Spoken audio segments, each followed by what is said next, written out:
We've been listening closely to the Division community, and because of this, we've decided to work on a free update that focuses on improving the quality of the in-game as well as some core gameplay mechanics so we can make your experience that much more enjoyable.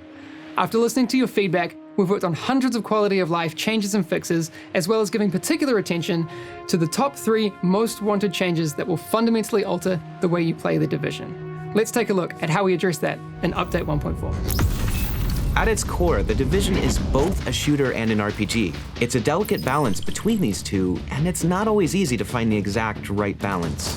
I think we did a decent job of striking this balance in the 1 to 30 experience, but we noticed that the endgame's combination of these two elements just wasn't right.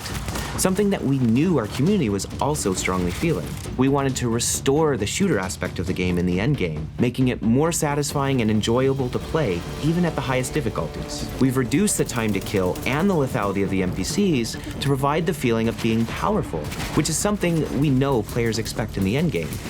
One of the things we really wanted to do was we wanted to find a way to kind of increase the difficulty or the challenge of our NPCs without just resorting on stat scaling, called increased health, increased damage.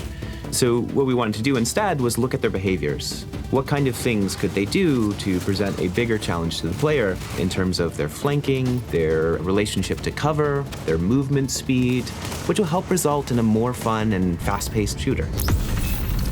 There was a huge difference before and after the level 30. We've introduced 4 world tiers. You can now select your world tier and mission difficulty for a more customized endgame progression. A higher world tier will increase the level of enemies, but also the quality of the reward, which will help you access the next tier. While a higher mission difficulty will change the type of enemies you fight and grant you more rewards. This is a great feature for everyone. You can choose to play solo or in a group and progress through the endgame at your own pace. For me as a player in 1.3, I can't really play everything solo. I can't get the best gear, but that's something we changed for 1.4. In 1.4, max level players will feel powerful once again, and they will really feel the impact of their new gear and gear sets and weapons.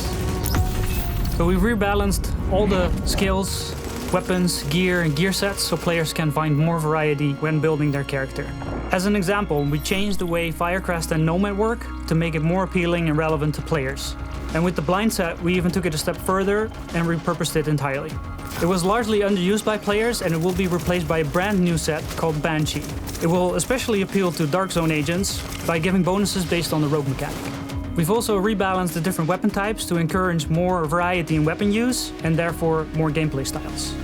When it comes to loot and rewards, you'll be able to get everything from anywhere, so you can find useful items for your build no matter how you prefer to play. All these changes will also create a better balance between level 30 players, so everybody gets a fair chance in the Dark Zone.